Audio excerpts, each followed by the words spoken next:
Hello folks and welcome to Paddock Pass, the post-Brazilian Grand Prix edition. Not the most thrilling race of 2015, I think it's fair to say, but another victory for Nico Rosberg. That's 2 on the bounce now from 5 successive pole positions. The German finding a rich vein of form in this latter part of the season. As Martin Brundle cheekily said to him on the podium, perhaps it would have been good earlier in the season.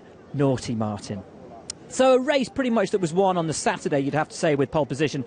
And Lewis asking halfway through the race, can you change my strategy? I want to be able to fight with Nico. Now, during the post-qualifying, said to Lewis after Mexico, had he spoken to the team, because he asked about being on the same strategy as Nico then, did he think it was about time that he had his own strategist? And he said, no, I love my strategist. But, you know, if Nico could get a new strategist, that would be great. And once again today, we saw both drivers put on the same strategy. Now, that's nothing new. They're always on the same strategy pretty much throughout the season. If they're lined 1 and 2 on track, or certainly together on track, they follow pretty much the same strategy. But does that help us as viewers? Does that help the excitement if the order is determined already by the team, who obviously want to do the best for the team, get the guys home 1 and 2? It's something which, in the aftermath of this race, is a question which is once again being raised. It is a question, of course, which I put to them both after the race. Oh, and there's Sebastian Vettel in there as well. He came home 3rd. Bit of a lonely one for the German, though. Nico, congratulations. 2 wins in succession. How good did it feel to take another victory here in Brazil? Yeah, it felt good, for sure. It's been a great weekend, all in all, you know, and to have the upper hand on Lewis on pace, also qualifying and race was awesome to see, and so I'm pleased. I've got to ask you a question, because obviously, if you're leading the race for Mercedes, the strategy plays out quite well in your hands. We've seen it all the way through the year. When you've been behind Lewis, the strategy hasn't played out in your hands. Do you think the time has come that you guys need individual strategists to help each one of you in your endeavours to win the race? Today, anyways, there was no alternative strategy, because 2-stop Lewis would never have managed. With the way he was pushing in that second stint, he destroyed his tyres and then he dropped off, you know, you can see it because his tyres were just finished. So 2-stop was not an option. 3-stop was what he forced us to do anyways as a result. And no, 3-stop. And 4-stop was not an option either. So today there was nothing, there was no other alternative anyways, you know. And for other race weekends, no, because there's too much luck that then comes into it, because you don't know in advance how a strategy is going to play out. Like, for example, today we thought 2-stop was the way to go, and actually 3-stop was the quicker one. So if today I go 2-stop, Lewis goes 3-stop, even though I'm quicker, he will win the race, and that's not fair. You know, that's not fair in our internal battle. You know, it needs to be man against man, especially when there's no other competitors. You know, it needs to be just us two against each other, and removing all the luck aspect. And that's how it was today. But the better guy won. So even if rolling the dice would have given you a better chance at winning the championship, you wouldn't take it? That's a different story. Lewis, hello. Yesterday, I asked you if you thought you should have your own strategist. After another race in which you've questioned the team on strategy and asked to be put on a different one, is now the time you need your own strategist to make your own decisions?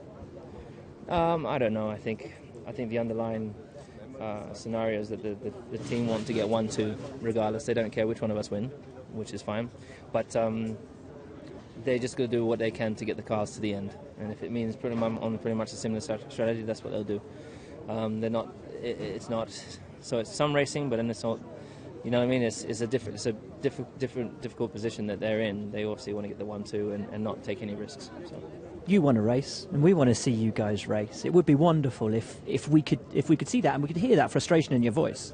Yeah, I mean, ultimately I didn't do as good a job in qualifying, but I was there in the race, and I was like, you know, and the closer and closer you get, the harder and harder it gets to get close, you know, and the way with this track is built, you got the last two, you got the turn 11 is flat out, the car behind cannot go flat out, so then you lose ground, then you get out turn 12, you lose ground, and then there's not enough DRS or speed difference on that straight to be able to close the gap. So you're constantly with the same distance. It's like I got down to 6/10 or 8/10 of a gap, and I couldn't get any closer.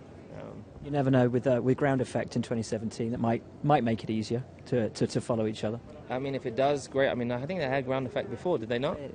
Yeah, in Formula 1 we have. You had it last in GP2 in 06. You had ground effect. Well, I mean, even there you still lose downforce to the car in front.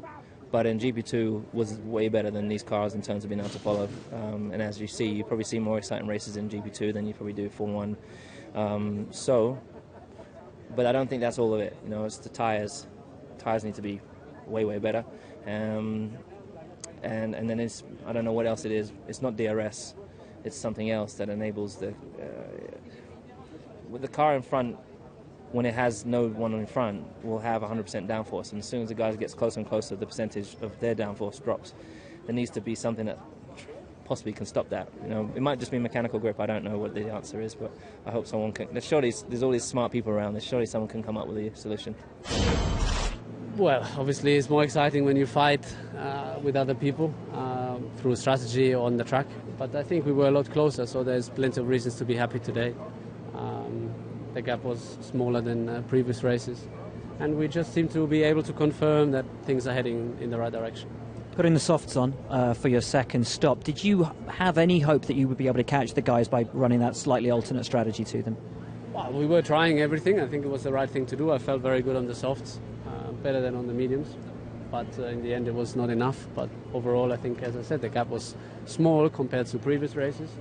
So yeah, very happy, but surely, you know, the challenge or the excitement of this race is not very visible because I was racing on my own. I was pushing every single lap, which is a challenge to get everything right here with the tires degrading, the circuit not being an easy one. So it was good fun, but as I said, missing a bit the racing. Nico's win today has confirmed him in second place in the championship, you in third. I guess a bit of a disappointment, but given what you've achieved this year, can you be disappointed with being third? Well, we are racers, so we want to race and we want to do the best possible. So, of course, it was not good news in Austin to find out that you're not in the championship fight anymore. To find out today that we can't get Nico anymore in Abu Dhabi. But I think we stayed in that race a lot longer than anyone expected, and I think in general we had a much better season than we could think of at the beginning of the year. So overall, there's a lot of positive. So Williams doing a great job to finish third in the Constructors' Championship. The results today from this team, Force India. Not Ian Parks, he's not with the team, he's with Autosport. Force India, though, sixth place today for Nico Hülkenberg, confirms Force India in fifth place in the Constructors' Championship. That is their best result ever as a team. And when you consider they didn't actually get their 2015 spec car until halfway through the season, I think that achievement is even more worthy of note. One wonders what they could have done if they'd had that car at the start of the season, possibly taken it to Red Bull. Who knows? But it's great news for them, particularly because it puts in place the funding which they need for next year, and I'm sure will help them in their negotiations, which are now quite public, with Aston Martin and Johnny Walker over potential sponsorship deals for next season. Anyway, here is Hülkenberg, another great result for him, and of course that wonderful result for Force India, fifth in the Constructors' Championship. Nico, a great drive today, well done. How did it feel? Good. Quite lonely for most of my race. Not lonely, I mean I had the Red Bull in my neck. Not really in the neck, but he was there, let's say, most of the time. Didn't get a great start, so lost straight away position to the Williams, and another one in turn 2 to Kvyat. And we managed to get it back by being aggressive on the strategy and undercutting him, which just worked. It was really tight. And the main thing from then onwards was to manage my tires. It was 2 really long stints, especially the last one was like 34 laps, which is a big number around Sao Paulo. But yeah, managed that successful, confirmed the 5th position in the Constructors' Championship. Best result in the team's history, so shows the progress, gives us a bit more money for next year, and it's all very positive. How positive is it for you as well? Because you went through that little purple patch just after the summer break, but to now be in the vain form you are, how good does that feel? Yeah, it feels good. It was, it's frustrating when you have a couple of races that really don't go your way. If you're frustrated with the situation, a bit with yourself, then it's nice, to bounce back and to get the results back and the points. So we're looking for one more, and then hopefully we can, go in the winter break in peace.